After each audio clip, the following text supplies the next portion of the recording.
영광의 길 너 걷기 전에 라는 제목으로 우리가 오늘 말씀을 묵상하도록 하겠습니다.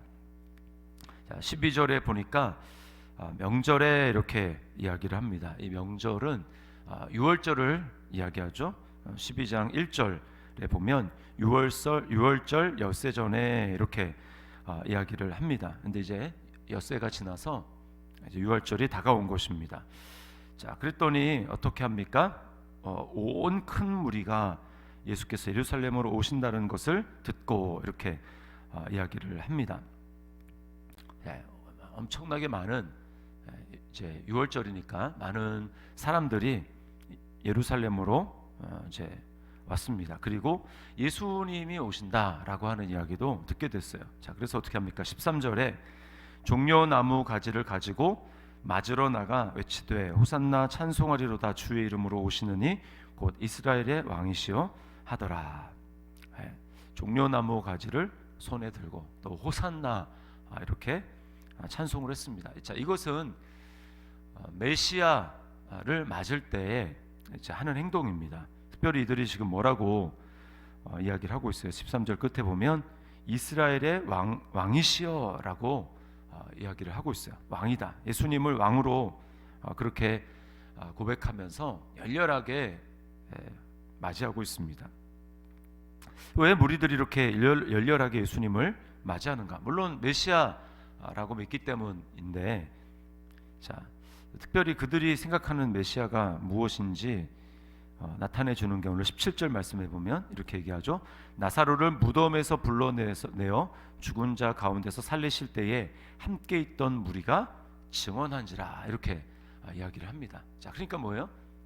예수님이 나사로를 부활시키는 그때 있었던 그 장면을 본 많은 유대인들이 저분이 그런 일을 행하신 분이다 라고 하는 것을 말했다라는 거예요.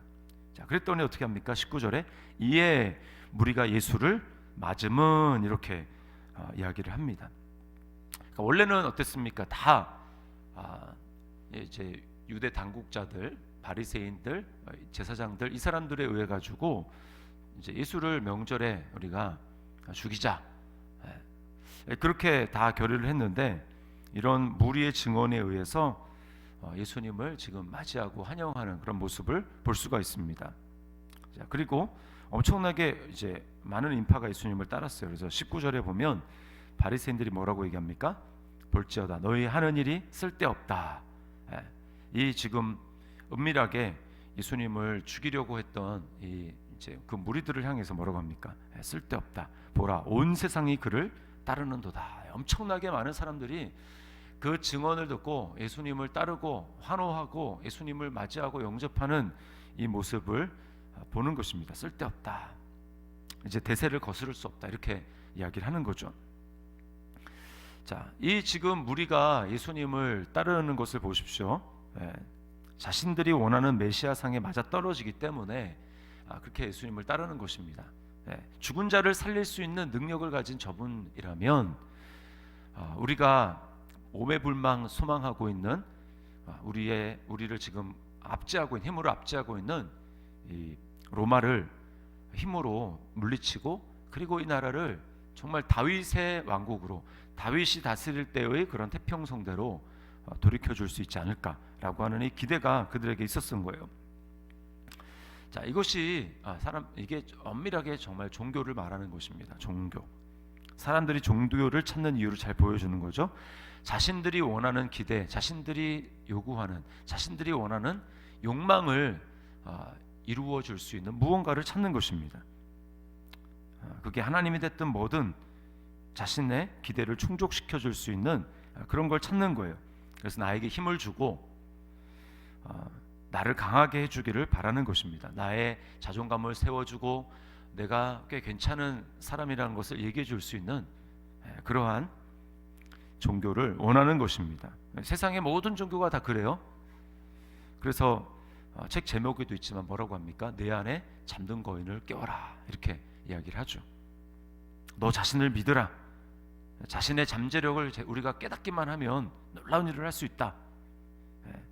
정의롭고 공의롭게 살아라. 긍정의 힘을 믿어야 된다라고 이야기를 합니다. 우리가 그런 메시지를 들으면 참 이렇게 좋아요. 왜냐하면 나를 긍정해 주니까, 내가 괜찮은 사람이라고 이야기를 해주니까 좋습니다. 달콤하죠. 또 내가 대단한 존재라고 하니까 위안이 됩니다. 자, 그런데 성경은 정반대로 이야기를 해요. 정반대. 성경은 그런 말들은 우리를 마음 좋게는 할 수 있는 일시적인 위안은 될 수 있지 모르겠지만 그것이 우리의 삶에 진정한 행복을 가져다 주는 그것은 되지 못한다. 오히려 그것을 가로막는다. 이렇게 이야기를 합니다. 우리의 참모습을 보지 못하게 만드는 거예요. 참 진짜 행복, 진짜 건강함은 어디서 옵니까? 우리의 참모습을 발견하는 데서 오는 것이죠. 예를 들어서 암에 걸렸습니다. 그럼 암에 걸리면 어떻게 해야 됩니까?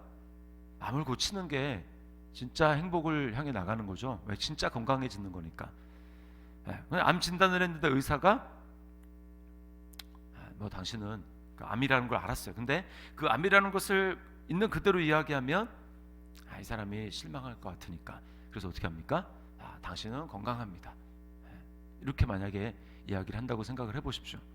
그게 그 사람을 정말 위하는 길입니까? 그 사람의 행복을 위해서 정말 그게 필요한 말일까요? 아니죠. 어떻게 해야 됩니까? 당신은 암입니다. 이야기를 해줘야 됩니다. 당신은 암인데 지금 그대로 있으면 결국은 죽습니다. 당신은 수술을 해야 됩니다. 이렇게 이야기를 해주어야 합니다. 그러면 처음에는 엄청난 충격을 받겠죠. 그러나 수술을 받으면 살 수 있다라고 이야기를 해주면 여러분 그 수술을 받는 것이 그 사람으로 하여금 행복한 진짜 행복한 삶을 살도록 도와주는 것입니다. 성경이 바로 이것을 얘기를 하는 거예요. 인간의 실존이 무엇인가? 우리는 암에 걸려 죽는 존재다. 한 사람도 예 없이 그렇게 죽는 존재다라고 이야기를 하는 것입니다. 비참한 존재다. 왜 비참한 존재입니까? 우리에게 진짜 생명을 주시는 하나님의 품을 떠났기 때문이죠. 떠났기 때문입니다. 하나님에게서 생명이신 하나님에게서 단절되었기 때문에 우리에게 죽음이 찾아온 것이고 풍요로우신 하나님을 떠났기 때문에 우리에게 핍절과 곰핍, 가난, 궁핍 그게 우리에게 찾아온 것이죠. 그래서 죽음과 죽음의 그림자 가운데 우리가 살아가는 게 우리의 인생입니다. 죽음의 그림자는 뭐예요? 생로병사죠. 생로병사. 늙습니다. 그리고 병듭니다. 그리고 거기에 따른 많은 것들이 있죠. 슬픔이 있고 괴로움이 있고 배고픔이 있고 탄식이 있고 우울함이 있고 이 모든 것이 뭐예요? 우리가 결국은 죽는 존재고 죽음을 향하여 가는 존재라는 것을 우리에게 보여주는 죽음의 징조들이에요. 죽음의 전조들. 근데 사람들은 어떻습니까? 그거를 무시합니다. 아니야. 눈을 딱 가리고 아니야. 그럴 리가 없어 라고 생각하면서 죽음을 제쳐놓고 뭔가 다른 인생에 진짜 행복을 줄 무엇인가가 있다라고 생각을 하는 거예요. 자신이 어떤 존재인지를 회피하는 것입니다. 그러면서 육체에 집중하게 만들죠. 하나님이 없이도 내 힘과 내 능력으로 충분히 살 수 있다. 이게 바로 교만입니다. 다른 게 교만이 아니에요. 이게 얼마나 이 교만이 뿌리 깊은지 예수를 믿어도 마찬가지입니다. 예수를 믿어도 우리에게 눈 뜨고 아침에 일어나면 우리에게 자연스럽게 찾아드는 생각은 무의식적인 생각은 내가 은혜 없이도 하나님 없이도 그럭저럭 살아갈 수 있는 존재다 라고 하는 생각이 우리를 지배해요. 그래서 어떻습니까? 말씀이 없이도 기도 없이도 내가 살 수 있다. 그게 뭡니까? 내 힘으로 사는 거죠. 내 힘으로. 그래서 큰 문제가 없으면 우리는 기도하지 않고 하나님을 찾지 않고 적당하게 종교 생활을 하면서 살아가요.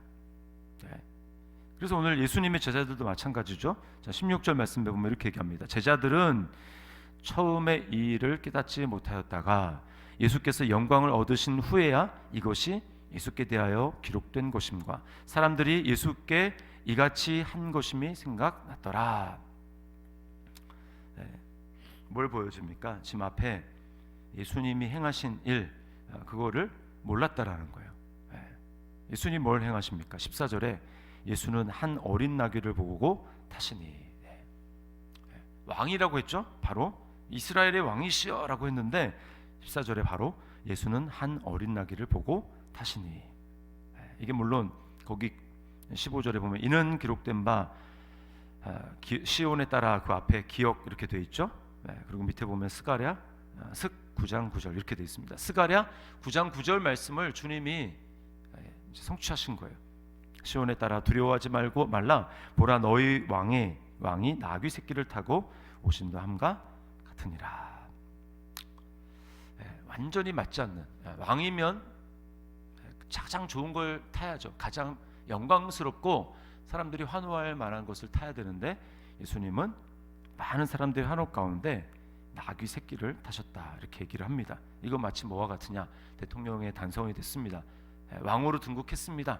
그랬는데 그러면 왕궁으로 들어가고 대통령 궁으로 들어갈 때 요즘에 어떻게 합니까? 뭐 이렇게 무슨 리무진, 무슨 세단 앞뒤로 막 엄청난 경호 그 차량과 또 오토바이.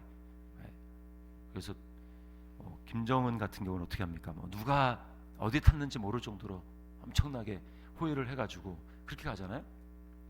세상은 원래 그런 겁니다. 그게 왕이에요, 왕. 근데 그러지 않고 만약에 대통령으로 당선돼가지고 왕궁으로 또는 대통령궁으로 들어가는데 요즘에 제일 작은 차가 뭐가 있나요? 뭐니? 그걸 타고 간다고 한번 생각을 해보세요. 맞지 않죠? 그냥 뭘 보여주는 겁니까? 사람들은 하나님 없이 살고 내가 하나님이고 내 힘으로 살아갈 수 있다고 얘기를 하는데 예수님은 뭐예요? 그 교만을 완전히 깨부시는 거예요. 겸손해서 나귀를 타셨다. 주님의 이 나귀를 타셨다라고 하는 게 예수님의 겸손을 보여주는 거고, 예수님이 뭐라고 합니까? 나는 마음이 온유하고 겸손하니. 그 다음에 뭐라고 해요? 나의 멍에를 메고 내게 배우라. 그리하면 너희 마음이 쉼을 얻으리니. 이렇게 말합니다. 왜 우리가 인생이 쉼이 없고 왜 인생이 힘들고 괴롭고 어려운가? 교만해서 그렇습니다. 교만에 자기의 멍에를 메고 나 스스로 나 괜찮은 인간이야, 나 내 힘으로 얼마든지 살아갈 수 있어 라고 생각하고 자기가 자기 인생의 짐을 홀로 지고 살아가니까 쉼이 없는 거죠. 그게 교만이고, 십자가는 겸손의 극치입니다. 그래서 십자가는 어때요? 내 뜻대로 마시고 아버지 뜻대로 되기를 원합니다. 그게 십자가죠. 우리가 할 수 없는, 교만한 우리가 할 수 없는 일을 주님이 우리를 위해서, 우리를 대표해서 하신 것입니다. 그래서 진짜 우리가 하나님 앞에서 행복한 인간으로 살기 위해서는 나의 교만으로부터 벗어나야 되는데 벗어나는 길은 딱 한 가지밖에 없어요. 그것은 십자가에서 죽는 겁니다. 십자가에서. 이 일이 예수 처음 믿을 때 우리에게 일어난 일이고, 그 다음에 우리가 매일매일 해야 될 일이에요.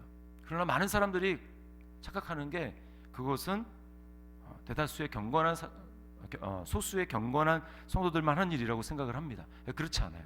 십자가는 우리로 하여금 천국 가는 티켓을 얻는 데로만 그치는 게 아니라 하나님이 우리에게 말씀하신 우리에게 진정한 행복, 진정한 생명, 그것을 얻기 위해서, 구원의 길을 가기 위해서 매일매일 순간순간 필요한 것입니다. 내 자신에 휩싸이면 그것은 죽음의 길로 가는 것이고 평강이 없는 것이고 교만한 것이고, 반면에 날마다 나를 십자가에 못 박고 나 자신에게서부터 벗어나면 그 사람은 사는 것이고, 그 사람은 참된 쉼을 쉬는 것이고, 그 사람은 겸손한 사람이고 하나님이 주시는 임재 가운데 살아갈 수 있는 거예요. 그게 바로 진정한 행복입니다. 나 자신에게서 벗어나는 것, 그게 행복이에요. 우리의 궁극적인 영광은 주님 나라에서 주님과 함께 왕노릇하는 것입니다. 예수님이 재림하셔서 우리로 하여금 왕노릇하는 것, 그것이 우리의 진정한 영광이죠. 그것이 진정한 부활의 영광입니다. 그러나 죄가 있는 이 세상 가운데서는 우리는 주님의 방식으로 살아야 그것이 우리에게 영광이 되는 방식이에요. 주님이 다시 오셔서 모든 죄를 다 없이 하시고 죄와 죽음을 마귀를 불못에 던지시고 우리를 주님과 같은 부활의 영광으로 다시 일으키시기 전까지, 그때까지는 어떻게 해야 됩니까? 끊임없이 우리에게는 죄가 올라오고 교만이 올라오고, 그것이 내 힘으로 살려고 하는 그런 마음이 올라올 때 어떻게 해야 됩니까? 세상은 십자가 없이 부활의 능력으로 부활의 영광만을 추구하지만, 그것은 우리에게 최종 이루어질 영광이고, 그 영광에 도달하기 위해서 우리 어떻게 합니까? 날마다 영광의 길을 걷기 전에 우리는 십자가의 길을 걸어야 하는 것입니다. 이 길은 고달픈 길이 아니에요. 이게 진짜 우리에게 행복을 가져다주는 길인 것입니다. 왜 시험에 듭니까? 성도가 이것을 잃어버리고 이 땅에서 십자가 없는 영광을 거두려고 하기 때문에 거기서 시험에 드는 거예요. 오늘 이 말씀을 기억하고 영광의 길 너 걷기 전에 십자가의 길, 고난의 길, 자기를 부인하는 길, 그 길을 걷는 것. 세상이 이게 마귀의 유혹입니다. 작전이에요.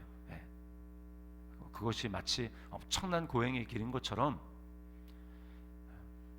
그러나 그렇지 않습니다. 저는 모태신앙이기 때문에 십자가 하면은 막 그런 굉장히 그 이미지가 컸어요. 막 금욕해야 되고, 그게 아닙니다. 그게 아니고, 그게 십자가만이 사는 길이에요. 처음 시작한 그 길이 끝나는 날까지 되도록 십자가는 나에게서 벗어나게 하고 하나님의 뜻을 추구함으로 내 삶 가운데 주님이 주시는 진정한 안식과 기쁨을 얻게 하는 유일한 방법입니다. 그 일 외에는 다른 길이 없어요. 십자가 외에 십자가 없는 부활을 추구하는 것, 그것이 바로 우리를 시험에 빠뜨리는 것입니다. 오늘 이 말씀을 기억하고 진정한 영광의 길, 주님 앞에 주님이 우리에게 마련해 주신 그 길이 우리에게 완성될 때까지 날마다 십자가의 길을 걸음으로 하나님이 주시는 참된 기쁨과 은혜, 참된 행복 가운데 살아가는 저와 여러분의 삶이 될 수 있기를 주님의 이름으로 축원합니다. 기도하겠습니다.